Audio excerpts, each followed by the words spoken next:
Assalamualaikum warahmatullahi wabarakatuh. Di sini kelompok kami akan menerangkan mengenai Economic of Scale and Scope. Sebelumnya perkenalkan nama anggota kelompok kami. Yang pertama, nama saya Angger Mahanani NPM 104, Zulfa Arina NPM 125, Muhammad Wahyu Putra NPM 131, Alvina Rizky Sabila NPM 132, dan Dandi Rahmat Hidayatul NPM 150. Pengertian Economic of Scale atau skala ekonomis adalah menurunnya biaya produksi yang terjadi saat perusahaan memproduksi barang dengan jumlah yang lebih besar. Jika skala ekonomis terjadi, maka bisa dikatakan sebuah perusahaan telah berhasil berkembang. Terbuktinya dengan meningkatnya unit produksi. Tentu saja hal ini sangat menguntungkan bagi perusahaan yang bersangkutan. Penyebab skala ekonomi. Yang pertama, spesialis tenaga kerja dan teknologi yang lebih terintegrasi meningkatkan volume produksi. Keduanya ini meningkatkan produktivitas sehingga perusahaan dapat menghasilkan output yang lebih banyak menggunakan input yang sama. Yang kedua, biaya per unit yang lebih rendah berasal dari pesanan massal dari pemasok, pembelian iklan yang lebih besar, atau biaya modal yang lebih rendah. Yang ketiga, perusahaan dapat menyebarkan biaya fungsi bisnis seperti pemasaran, keuangan, produksi, dan lain-lain ke lebih banyak pada output, menghasilkan biaya per unit yang lebih rendah. Selanjutnya ada tipe-tipe skala ekonomis. Yang pertama ada skala ekonomis internal. Skala ekonomis ini biasanya hanya bisa diraih oleh perusahaan besar. Mereka biasanya membeli bahan baku dalam partai besar untuk mendapatkan harga yang murah. Kemudian yang kedua ada skala ekonomis eksternal. Nah, skala ekonomis eksternal ini terdiri dari komponen-komponen yang tidak dapat dikendalikan oleh perusahaan, namun berdampak langsung bagi kelangsungan bisnis mereka. Next, ada faktor keberhasilan skala ekonomis. Yang pertama ada harga bahan baku. Harga bahan baku sangat menentukan tercapainya skala ekonomis. Hal ini bisa dicapai oleh perusahaan besar dengan mudah. Yang kedua ada input yang mahal. Sebuah perusahaan terdiri dari banyak bagian di dalamnya, seperti pemasaran riset dan pengembangan, teknologi, peralatan, serta jajaran manajerial lainnya. Kemudian yang ketiga ada spesialisasi pekerjaan, yaitu mempekerjakan karyawan dalam jumlah besar dan memaksimalkan penggunaan mesin produksi. Yang keempat ada sistem yang terorganisir.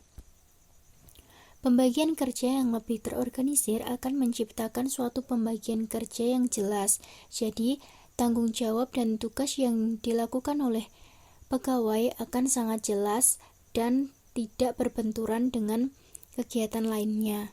Kemudian yang kelima ada peningkatan pembelajaran.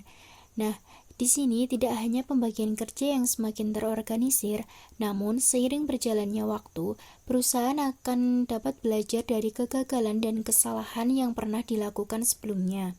Hal ini akan berdampak pada efisiensi kegiatan ekonomi suatu perusahaan. Kemudian yang selanjutnya ada skala disekonomis. Jika skala ekonomis dapat dijadikan sebagai ukuran keberhasilan sebuah perusahaan, maka kebalikannya disebut dengan skala disekonomis. Saat perusahaan terlalu mengejar skala ekonomi, mereka akan menemui masalah yang lebih besar dari berbagai aspek yang berbeda. Cara meraih skala ekonomis yang maksimal. Agar perusahaan dapat memaksimalkan keuntungan dari skala ekonomis, mereka perlu memahami konsepnya secara lebih spesifik dan mendalam. Pada setiap keputusan yang diambil, perusahaan harus memperhitungkan dampaknya pada efisien mereka. Analisis dilakukan pada setiap faktor yang mungkin mempengaruhi sehingga mereka bisa menghindari terjadinya skala disekonomis. Berikut ini adalah manfaat dari skala ekonomi, yaitu 1. Meningkatkan daya saing. Struktur biaya yang lebih rendah memungkinkan perusahaan untuk meraih keunggulan kompetitif. Perusahaan lebih siap jika pesaing mengadopsi strategi agresif dengan menurunkan harga jual. Yang kedua, meningkatkan bisnis dengan platform untuk tumbuh. Penurunan biaya rata-rata mengarah pada keuntungan yang lebih tinggi. Dengan begitu, perusahaan memiliki lebih banyak uang untuk mendanai ekspansi ke depan. Yang ketiga, harga lebih rendah. Pengurangan biaya per unit memungkinkan perusahaan untuk menawarkan harga yang lebih rendah bagi konsumen. Itu meningkatkan keterjangkauan dan pendapatan real mereka. Yang keempat, variasi produk. Perusahaan kemungkinan menginvestasikan kembali keuntungan ke dalam penelitian dan pengembangan untuk menghasilkan berbagai produk untuk memenuhi kebutuhan konsumen. Yang kelima, upah yang lebih tinggi. Karyawan dapat menegosiasikan gaji yang lebih tinggi ketika keuntungan perusahaan mereka meningkat. Economic scope terjadi apabila perusahaan menghasilkan beragam jenis output, maka biaya rata-rata biaya produksinya akan semakin kecil. Cara mengukur economy of scope, di mana J, Q1, Q2 adalah biaya produksi barang 1 dan 2 diproduksi secara bersama-sama dengan jumlah masing-masing barang 1 dan 2. J, Q1 adalah biaya produksi barang itu sendiri, dan demikian pula untuk BJ, Q2. Rumus untuk menghitung economic of scope yaitu biaya untuk memproduksi produk pertama secara terpisah, ditambah biaya untuk memproduksi produk kedua secara terpisah, kemudian dikurangkan oleh biaya untuk memproduksi produk pertama dan produk kedua secara bersama-sama, dan dibagi dengan biaya untuk produksi produk 1 dan 2 secara bersama-sama.